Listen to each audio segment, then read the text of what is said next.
Happy Christmas Eve to our differently time zone friends, and also any time travelers. Please don't give out any next week spoilers in the comments. I've been waiting years to live through this. There's a whole backstory to this. AMD's RX 7900 XTX reference cards are really hot. Oh yeah. Not like that. Some AMD reference models of the flagship GPU are experiencing hotspots of 110 degrees Celsius, causing throttling when the average temperature of the GPU is over 50 degrees lower. Importantly, partner cards don't have this issue, so the fault seems to fall squarely on AMD. And they just patched an issue with both the 7900 XTX and XT that caused massive power draw when watching videos or idling with a multi-monitor setup, or hell, even just moving windows around. I just want to use my computer. Hey, AMD, when we said we wanted your cards to be more like NVIDIA's, we didn't mean we wanted them to melt, because the other things happening. They're too hot. According to Hardware Lux, who originally broke the story, the issue may be uneven contact pressure between the board and cooler, which could be exacerbated by the chiplet design of the GPU, since each chiplet needs its own contact point. AMD has confirmed they are investigating the issue. They don't have the best reputation for implementing quick fixes, but you can expect findings. Kickstarter has suspended the successful fundraiser for an AI art enthusiast group, Unstable Diffusion. A group promising AI art powered by the crowd now has no way of accessing the $56,000 they raised in under 24 hours. Okay, that sounds kind of impressive until you realize they were just trying to make an AI-powered porn generator. Yeah. Unstable Diffusion states they just want to create a reversal of the censorship of Stable Diffusion. What that means in practice, according to their Kickstarter page, is a promise of an expressive and dynamic AI model that can better handle human anatomy.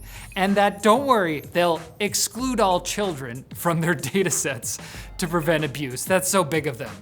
Nice job, guys. You know, we didn't have to do it. Yeah. Yeah, you did, actually. In a statement, Kickstarter said that they suspended the fundraiser due to concerns the project would use others' work without consent. Unstable Diffusion's CEO has claimed they've been targeted by false reports to silence them, probably complaining about their Kickstarter blatantly stating that they would be using other people's work or something. It might have something to do with that. I don't know. How dare people lie about them by stating exactly what they said? That's cheating. Yeah. Hey! You can't use my own words against me. And Europe might just bring back user-replaceable batteries. A regulatory proposal, which has reached provisional agreement in the EU, would require all batteries sold in the EU to be easier to remove and replace. This would include not just phone batteries, but even electric vehicle batteries, among others. Yes, they really mean all batteries, but no assaults. No. Laugh. Laugh now. Not only that, but they want to increase collection of portable batteries to 73% by 2030, and that many batteries, such as EV batteries or batteries for starting, lighting, or the ignition of vehicles inside the engine, only that, I'm assuming, must be collected free of charge for end users, regardless of the nature, condition, chemical composition, or origin of them. And the European Commission wishes to assess whether non-rechargeable portable batteries should be phased out of general use within the next decade. Man, why does Europe get all the best stuff? They have chocolate, cheese. Gerard Depardieu. They got Gerard Depardieu. They have sensible regulations to fight for consumers while also reducing e-waste, and they have waffles. Seriously though, if this agreement is formally approved by the European Parliament and Council, this could be a massive win, not just for consumers, but also the planet. Maybe we won't need Mars so much anymore. Yeah, get rid of it. We can just blow it up. Now it's time for Quick Bits, brought to you by Vessi, maker of footwear, which they claim is 100% waterproof no matter the weather. If you're always moving, Vessi's everyday moves are the shoes for you. With enhanced breathability and added support, this style is perfect for the adventurous or those looking for something sportier.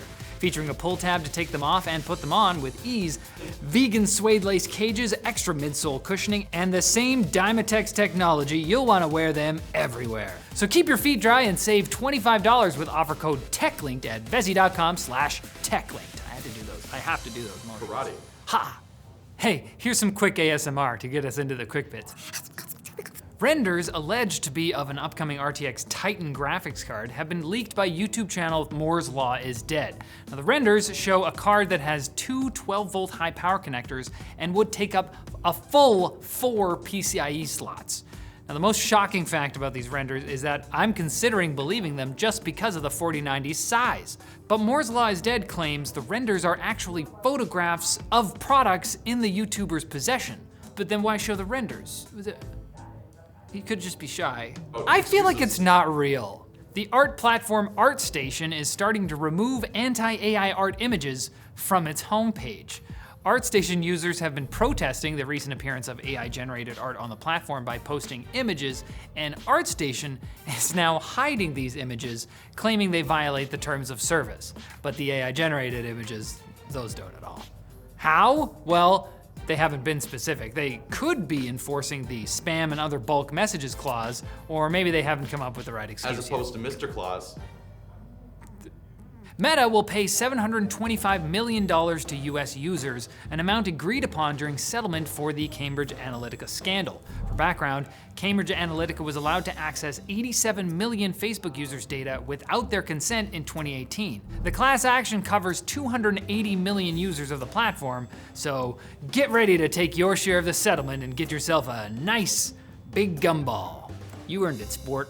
France has hit Microsoft with a €60 million fine for placing ad cookies on users' devices without consent. Specifically, French regulators said that these cookies were deposited on the machines when consumers visited the search engine Bing. And the French really care about health. They didn't even put milk in there. No cookies. No cookies. Man, that one French person who accidentally clicked on Edge instead of Chrome must have been really upset.